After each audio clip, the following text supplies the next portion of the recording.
सिग्रोमबाय थाखो बा बिथांनि सायाव मानो दिनै नाख्रेबाय थाखो बिथांखौ दिनै मानो नङा होननानै बुंबाय थानायखौ बिथांमोना दिनै मानोथो नागिरबाय थानो गोनां जायोब्ला बिथांनि जिथु एग्रिमेन्ट खालायनाय जिथुनाखि बिलाइ बे बिलाइखौ जोङो जोंनि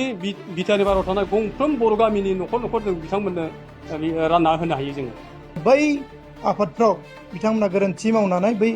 आफादफोरनिफ्राय एरख'जानाय सुबुं दिनै धेमाजि जिल्ला इउबिपिअनि सिङाव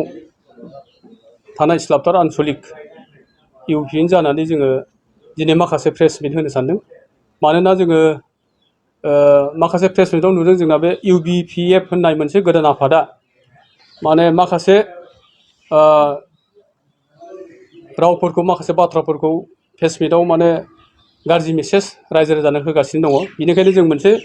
प्रेस मिट होनो सानदों दिनै जोङो इस्लाबतार आनसलिक खौसे बर' सुबुं आफादनि जानानै बेनो जाहैबाय जोङो जाय समाव इउपिअ दानानै जोङो दिनै जोङो बिकेडब्लिउसि जोङो लाबोनो हादोंमोन मोनफ्रोमबो आफादजों ज' जानानै बिटिआरनि बाहेरायाव थानाय जोङो बयबो रायजो राजाखौ लानानै जोङो मोनसे बिकेडब्लिउएसि होननाय मोनसे जों काउन्सिल मोनदोंमोन नाथाय बे काउन्सिलनो जायनाखि बिबानगिरि जोंहा गाम्बारु बिथाङा बे काउन्सिलनि सासे चेयारमेनमोन नाथाय बिथाङा दिनै बिबानखौ मोननानै काउन्सिलाव बिबान लानानै बिथाङा माखासे गावनि गोरोन्थिखौ भुलखौ मोनथियालासिनो माखासे गावनि गोहोजों हाबा मावनायाव गोरोन्थि जानायाव बिथांखौ दिनै जोंनि काउन्सिलनिफ्राय बिथांखौ बोख्लायनाय जादों दा बिथाङा गावनि जिथु गोरोन्थिखौ नुनानै बोख्लायजानानै बिथाङा आरो माखासे गावनो दिनै दैदेनगिरि हिसाबै इउबिपिएफ होननाय मोनसे आफाद जादों आरो बे इउबिपिएफआ दिनै माने नंगौ खोथाखौ नङै होननानै फोसावगासिनो दङ दा बिथांनि सोमोन्दै जों फंनैसो दिनै प्रेस मिट होनो सानदों बिथाङा जि समाव बिथाङा चेयारमेनमोन बिकेडब्लिउएसिनि बे समाव बिथाङा स्टिल इन्टारप्राइज होननाय स्किमनिफ्राय मोनसे एग्रिमेन्ट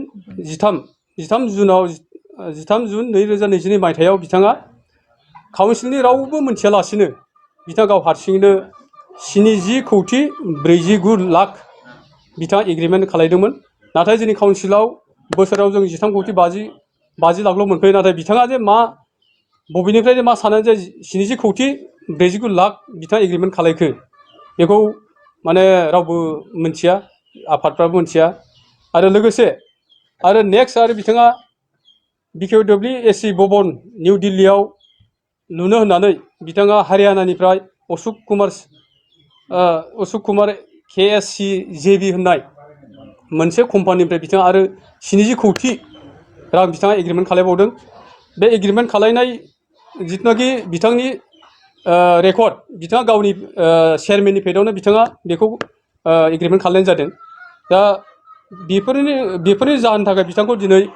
काउन्सिलनि सरकारा बिथांखौ दिनै बोख्लायनानै दोननाय जादों नाथाय बेखौ बिथाङा दिनै दुखु मोननानै मोनसे इउबिपिएफ होननाय मोनसे आफाद दादों नाथाय बिथाङा गावनि गोरोन्थिखौ बुजियालासिनो सोरखौबासो दाय होनानै सोरखौबासो माने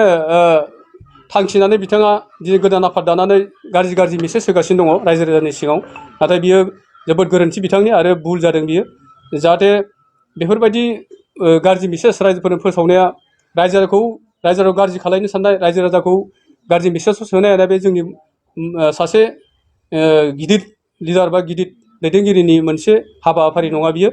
बेफोरबायदि गाज्रि मेसेज होनाय रावफोरखौ बिथाङा एसे दोनथ'नानैबाबो मोजां मेसेजफोरखौ होनो नाजानांगौ जाहाथे रायजोफ्रा जोंनि बिटिआरनि बाहेरायाव थानाय जोंनि बर' हारिनि बर' फिसाफ्रा दिनैसिम बिराद खस्थ' जाबोनाय आरो गोदोनिफ्रायनो खस्थ' मोनबोनानै दिनैसिम जोङो जेबो जाबोनो हायाखै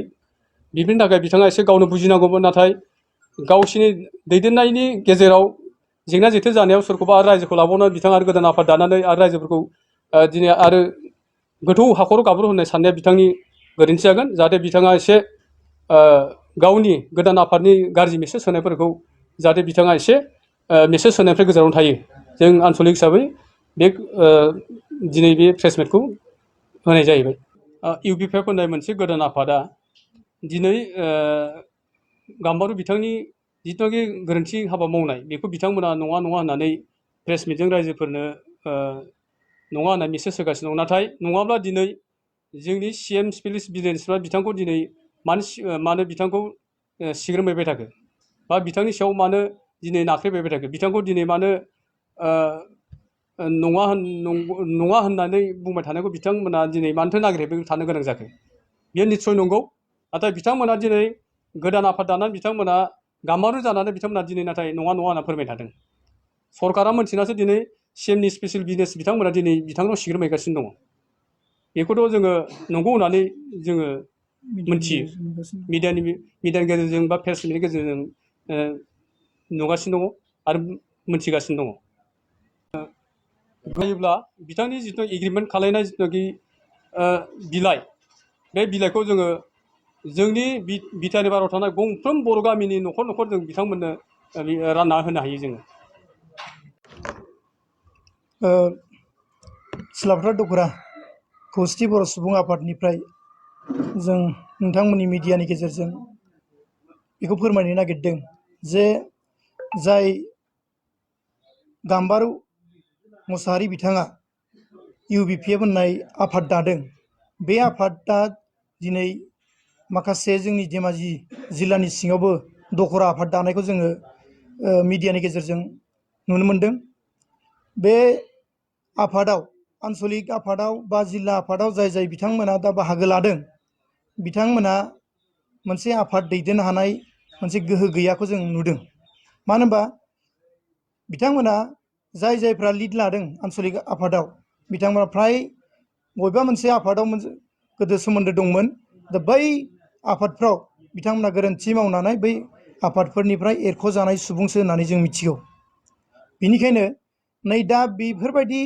गोदो एरख'जानाय मानसिफ्रा बा गुबुन आफादनिफ्राय एरख'जानाय मानसिफ्रा जे रायजोफोरखौ लानानै माबा मोनसे मोजां खामानि मावनो हागोन बा हारिनि मोजां खामानि मावनो हागोन होननानै जों साना आरो फोथायनाय गैया आरो जोंनि बर'आव दा बुंनो थाङोब्ला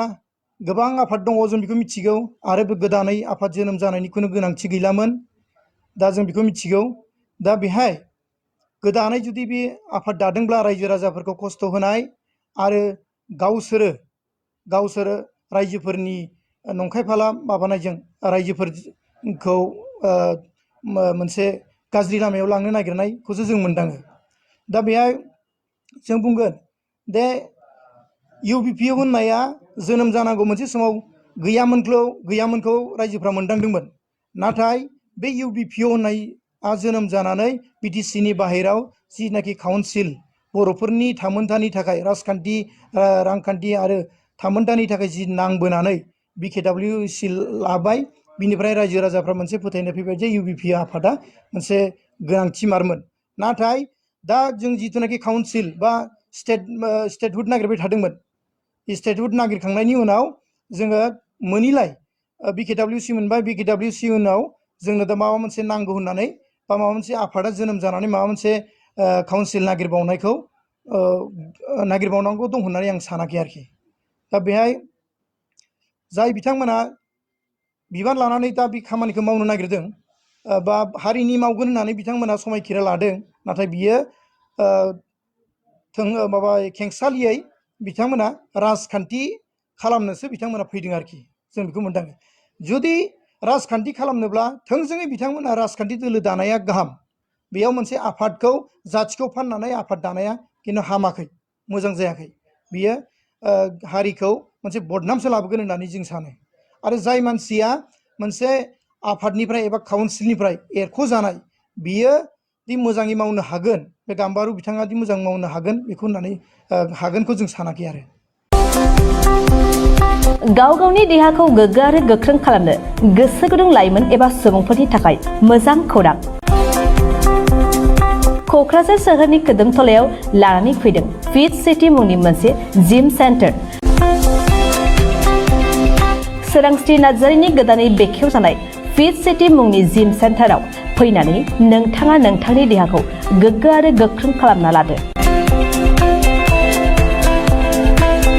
अब्ला मानोथो गोबाव खालामखो नोंथाङा थाबैनो फिट सिटीआव एडमिसन लाहैदो